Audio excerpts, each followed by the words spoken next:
Hi guys! Ito pang ating ulam po today guys. Yan. Meron tayong tilapia guys. At meron po tayong gulay na kalabasa. Meron tayong pakbit guys. Na lutong Ilocano.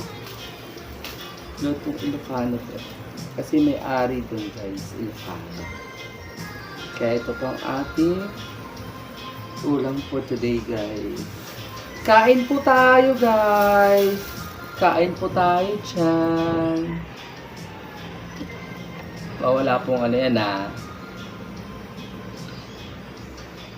Walang filter yan guys. No filter. Tapos ang ating rice.